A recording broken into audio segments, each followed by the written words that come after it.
possible motive for the Fort Hood killings. Today we've learned a good deal about the soldier who opened fire. Anna Werner and Bob Orr are investigating. 52 million Americans are in the path of severe weather that could include tornadoes. Vicente Arenas reports. Holly Williams on the long vigil of the Flight 370 families. We go out every night and we pick out the brightest star and he says goodnight, Daddy. This is the CBS Evening News with Scott Kelly. Good evening.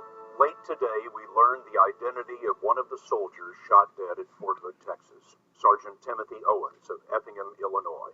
His mother says Owens was a counselor and was shot 5 times at close range as he tried to calm the shooter down. The gunman was identified today as Specialist Ivan Lopez, an Iraq veteran and the married father of a 2-year-old girl. Lopez killed 3 soldiers before committing suicide.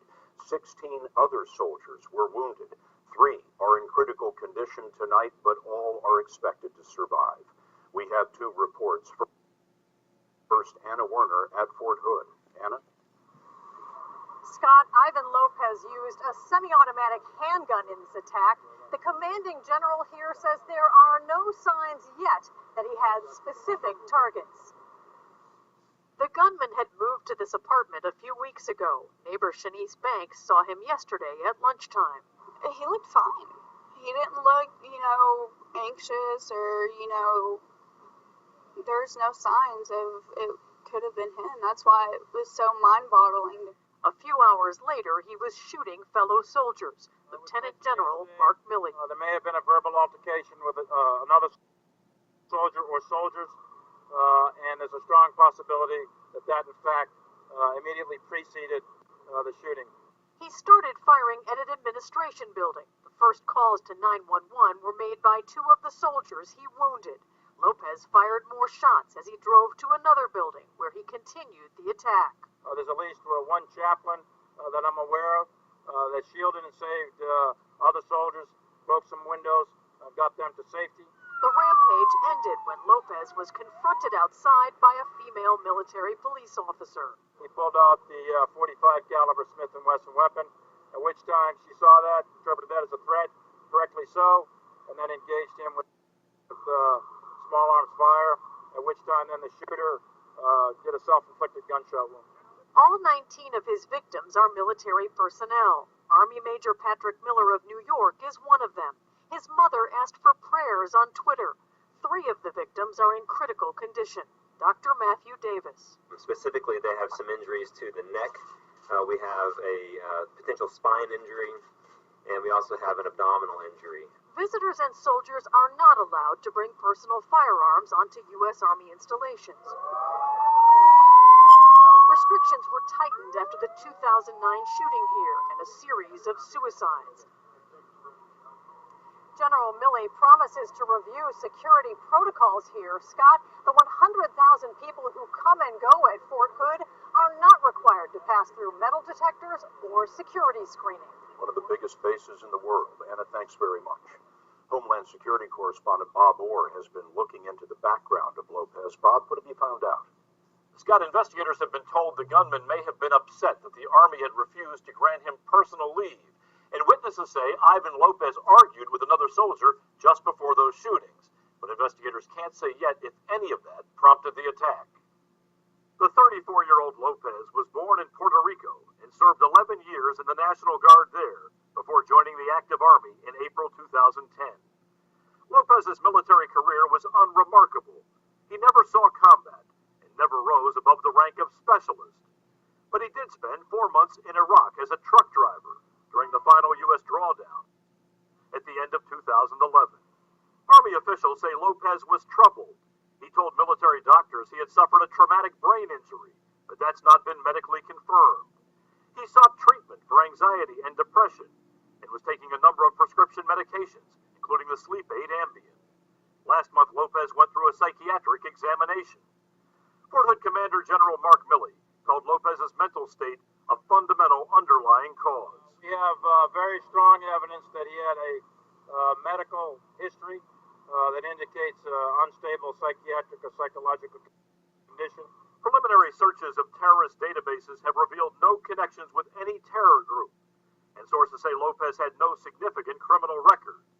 Now investigators are interviewing Lopez's family and going through his computer files, trying to find some explanation for the attack.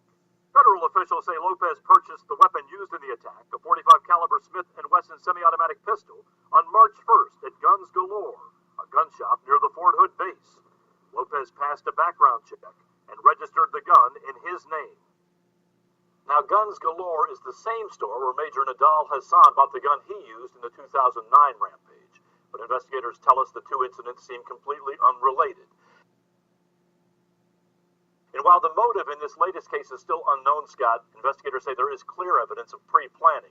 Lopez smuggled the gun onto the base with enough ammunition, we're told, to fire dozens of rounds. Bob Orr in our Washington newsroom. Bob, thanks very much. Tonight, the nation's midsection is getting hammered by severe storms. As many as 52 million people are in the path of the system as it moves east. At least one tornado has touched down, and Vicente Arenas is in St. Louis tonight. Nearly 100 homes were damaged in the St. Louis suburb by a pre-dawn tornado producing 110-mile-per-hour winds. Donald Ellington has lived here for 45 years. I'm not one that easily cries, but I really did well up this morning when I saw this for the first time. The same storm system produced hail. It was the size of golf balls in Wichita and broke car windows in North Texas. Nearly 3.5 inches of rain in Indiana caused flash flooding that closed roads. Back in St. Louis, crews tried to clear debris before the next line of storms hits town tonight. And Scott, this cold weather that has stretched into the first couple of weeks of spring has produced a quiet tornado season. That changes tonight. Forecasters are saying there could be hail and flooding from Arkansas deep into Ohio. Storms ahead. Vicente, thanks very much. The United States has a big stake in Afghanistan's presidential election this weekend. 8 candidates are running to succeed Hamid Karzai, who can't run because of term limits. A record turnout is expected, but it's a race that's too close to call, and Charlie D'Agata is in the Afghan capital. Parts of Kabul look less like a nation preparing for an election than a war. Taliban militants have made good on their threat to disrupt this weekend's vote. Yesterday, a Taliban suicide bomber killed 6 police officers outside the Ministry of the Interior. The Afghan Election Commission itself has come under attack too. Yet, in spite of the threat, Chief Electoral Officer Zia al-Haq al-Mahale told us record numbers of people have signed up to vote. Are they so interested that they're willing to risk their lives in order to vote? I saw that. Recently the enemy has attacked on our provincial office. The second day I saw big queues in front of the office and getting voter registration card. There are more Afghan security forces on the streets of Kabul than ever before, and come election day there'll be more than 350,000 soldiers and police spread throughout the country on high alert. For the first time, U.S. soldiers are no longer taking the lead protecting voters. In fact, they're nowhere to be seen, and President Hamid Karzai has refused to sign a security agreement that would allow U.S. troops to remain in Afghanistan past 2014. Many fear the Taliban will return in full force if American troops leave. Presidential candidate Abdullah told us his first priority would be to restore U.S. relations. I feel there is a need for a continued U.S. military presence here. Absolutely. We need the support from the United States. So it will be put once again on the right footing. The Taliban can already claim victory in some parts of the country, Scott. Election officials told us they had to close down around 10% of polling stations throughout Afghanistan because they're in areas that are just too dangerous to protect. Election day on Saturday. Charlie D'Agata in Kabul. Charlie, thanks. The U.S. government hopes a new ad campaign will shock drivers into putting down their cell phones. Her husband was on flight 370, and she tells us about her agonizing wait.